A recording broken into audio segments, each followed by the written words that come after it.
චක්‍ර දේවේන්ද්‍රයන් ගුලි ගෙනත් දෙන්න. ඔය විශ්වාස කරන්න දැන් මම කියනවා මෙයාට ලෝභයෙක් වෙන්න එපා. කුණෙක් වෙන්න එපා. නේද? මම කියනවා මෙයාට කොල්ලෝ ගැන හිතන්න එපා. හරිද? ඔව් පිරිමින්ට රැවටෙන්න එපා. එහෙම කිව්වහම අපිට නිකන් අවුල්. මොකද අපේ ලංකාවේ පුදුම මානයක් තියෙනවා. එකෙක් කියන එක කවදාවත් පිළිගන්න කැමති නැහැ. ඒ හින්දා පොත ඇතුලේ මූට උපදේශ කෙලින් දෙන්නේ නැහැ. වෙන එකෙක්ට වෙච්ච දෙයක් ගැන කියන ගමන් උඹටත් එහෙම වෙන්න පුළුවන් කියලා කියනවා. ලෝභ වෙන්න එපා කියලා උඹට කියන්නේ නැතුව අදින්න පුබ්බක කියලා එකෙක් හිටියා. ඌට උනේ මේක. උඹටත් එහෙම වෙන්න පුළුවන්. එහෙම වෙන්න එපා කියලා කිව්වා. කුණ්ඩල කේසි කියලා එකියක් හිටියා. ඒකිට මෙහෙම වුණා. උඹටත් එහෙම වෙන්න පුළුවන් කියලා කියනවා. එකපාර ඍජු උපදේශයේ පිළිගන්නේ නැති වුණාට කෙනෙක්ට වෙච්ච දෙයක් එක්ක කියනකොට අපිට ටිකක් බය හිතෙනවා. ඒක සාහිත්‍ය නිර්මාණ ඇතුලේ අපිට බලා ගන්න පුළුවන්. හරිද? ඔයා දැන් මැරෙයි කිව්වට නෙමෙයි. අපේ පැත්තේ මාමා කෙනෙක් හිටියා. යා මැරුණේ මෙන්න මෙහෙම. එහෙම කිව්වහම ටිකක් අපිට බය හිතෙනවා. ආන් ඒක තමයි පුතා නිර්මාණ ඇතුලේ ටාගට් කරගත්තේ. හරිද? නිර්මාණ ඇතුලේ නිර්මාණකරුවන්ගේ සිත තියෙන්නේ. ඒගොල්ලොන්ගේ හිතේ උපදින පරිකල්පනීය හැඟීම් ටිකක් කතාවක් හෝ කවියක් විදිහට අපිට ඉදිරිපත් කරනවා. අපි ඒක කියවගෙන අපි එකෙන් අදහසක් ගොඩනගා ගන්න. හරිද? ජීවිතේට අපි ඇහැකට දැකලා නැති ධර්මසේන හාමුදුරුවන්ගේ කතා ටික අපි කියවලා අපේ ජීවිතේට උපදෙස් ටිකක් ගන්න. ජීවිතේටවත් ධර්මසේන හාමුදුරුව අපි දැකලා නැහැ. අපි අහලා තියෙන නම විතරයි. අපි දන්නෙත් එයා දඹදිව යුගයේ හිටියා කියලා විතරයි. ඇත්තටම දන්නේ නැහැ.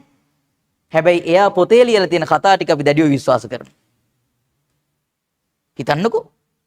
උග්ගසේන සැටරියන් උස උණ දණ්ඩක් උඩ නැටුවා. ඒ උණ දණ්ඩුවට රහත් වුණා. කව එහෙම වෙන්න බෑ. වගේ එකක් නැහැ අපිට. එහෙම වෙන්න ඇති. අපි ඒක තදින් විශ්වාස කරනවා.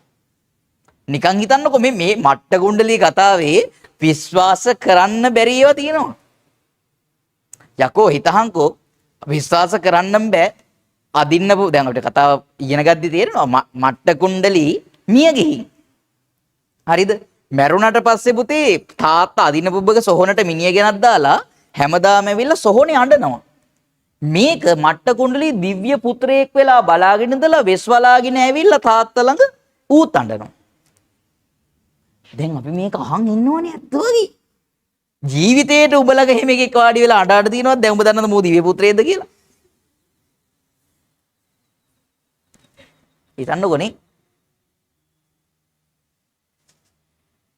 අපිට ඒක ඇත්තටම විශ්වාස කරන්න බැරි කතාවක් තර්කානුකූලව හිතුවොත්. හැබැයි සාහිත්‍ය ඇතුලේ තර්ක ගේන්න එපා. හරිද? සාහිත්‍ය ඇතුලේ මොනවා ගේන්න එපාද? තර්ක ගේන්න එපා.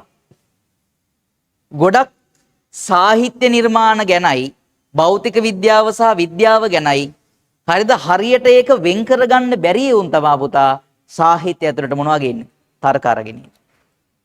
සාහිත්‍ය anu නිර්මාණශීලී එකක්. ඒක ඇතුලේ මේ ලෝකේ ඇත්තට නොවන දේවල් උනත් ලියන්න පුළුවන්. ඒ තමයි සාහිත්‍ය කියන්නේ. ඒකට තර්ක ගේන්න එපා. එහෙම වෙන්න බෑනේ. කොහොමද එහෙම වෙන්නේ? ඒක නිර්මාණකරුවගේ හිත. නිර්මාණකරුවගේ චින්තන ශක්තිය. එයා හිතලා පරිකල්පනය කරලා මෙහෙම ලියලා තියෙනවා. අපි ඒක කියව ගන්නවා. හරිද? ඒකේ තියෙන ඒවා ඇත්ත වුණත් බොරු වුණත් අපි ඇත්ත කියලා හිතලා විශ්වාස කරනවා. හැබැයි විද්‍යාව කරන එවුන් ඒකට තර්ක අරගෙන ආවට පස්සේ ඒක ටිකක් අමාරු.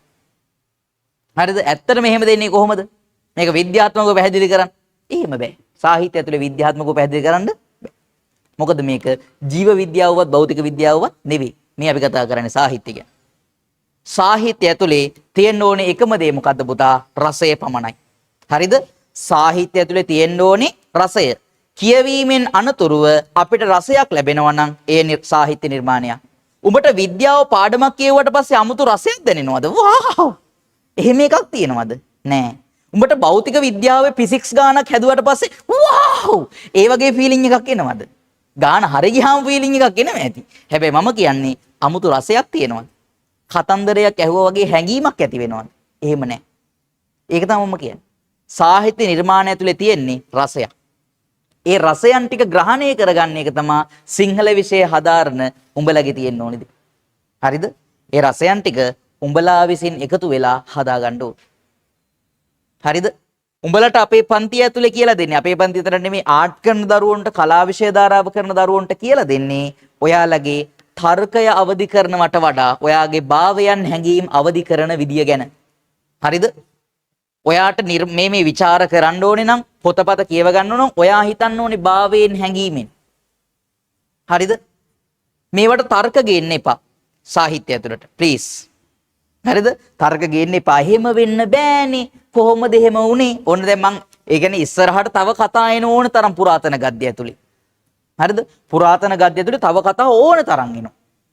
ඒ හැම කතාවක්ම සමහරවිට අපිට විශ්වාස කරන්නවත් බැරි දේවල් මේ කතාව ඇතුළේ තියෙනවා. ශක්‍ර දේවේන්ද්‍රයන් ගුලි ගෙනත් දෙන්න. ඔය විශ්වාස කරන්න පුළුවන් දේවල්ද විද්‍යාත්මකව? බෑ. හැබැයි විද්‍යාව මේක ඇතුළට ගේන්න එපා.